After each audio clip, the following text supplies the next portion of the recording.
Hey guys, my name is Scoby and welcome back to another video. In today's video we're going to be doing a quick unboxing and first impressions of the G502 wireless. Let's jump right into this.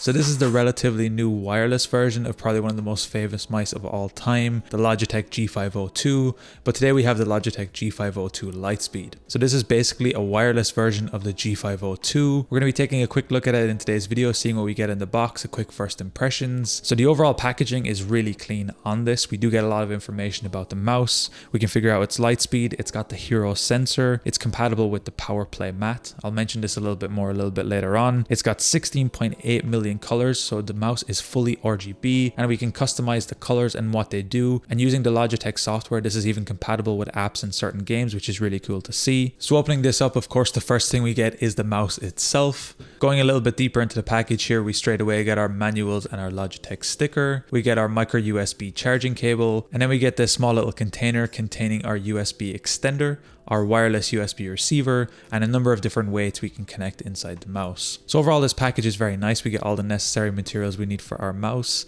Sadly no carrying case or any sort of slip sleeve to bring it with you. Taking a closer look at the weights here, we actually have two 4-gram weights and we have 4 2-gram weights that can be added to the bottom of the mouse to make it a little bit heavier. This mouse by itself is already rather heavy, especially now that we're going into much lighter mouse for competitive games. The mouse by itself without any extra weights is around 115 grams, so it's not a light mouse by any case. However, it's not super heavy either, so this really depends on your needs. Now your mouse is connected to your PC either via the cable included or via the wireless receiver, which is included in the box as well, of course. Now one nice thing about this is it's a very small receiver, but it also nicely has the print G502 written on it, so you can really easily identify it as what it is, which is very nice, especially if you've got multiple dongles connected. Now in terms of layout and buttons, on the left side of the mouse we actually have 3 different buttons: our G5, our G4, and then our primary switching button here, which of course can be remapped in the Logitech software, but by default it creates a secondary mode for your mouse,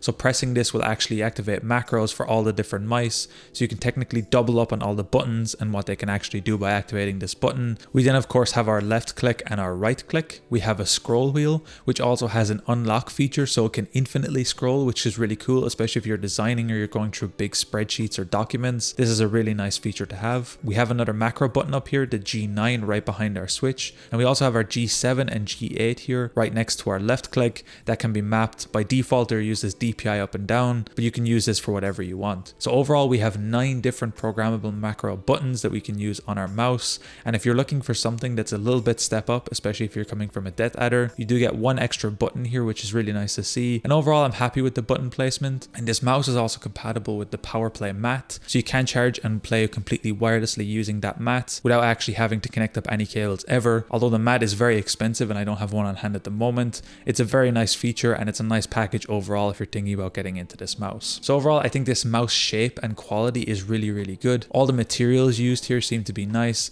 and the mouse definitely feels like it's built to last. It's definitely built for bigger hands, and in my opinion it's definitely built for a palm grip, which is my preferred way of actually using a mouse. So if you're more of a claw gamer, I feel like this might be a little bit more uncomfortable, especially with the long hump and back here. I think it might be a little bit annoying with your wrist area. However, of course, if you can go to a store and test this out, it's the best way to do it. Of course, maybe not at the minute with the current situation, but once everything is back to normal, I'd recommend go checking it out. I really like this mouse. I've been using the wired version for a long time, and so far my initial impressions of the wireless version are really good. The overall wireless signal, from what I can tell, has no latency. It's basically like using a wired mouse. So for today's video, I'm not going to be going too much more into it. I do plan to do a full review and kind of comparison against the G502 wired a little bit later on, but overall initial impressions of this mice are really good. But anyway guys, that's been my first impression and unboxing of the Logitech G502 Lightspeed. If you guys enjoyed this tutorial, be sure to drop a like. Subscribe if you're new, check out the other videos on the channel. Until next time guys, as always, keep it saucy. Peace.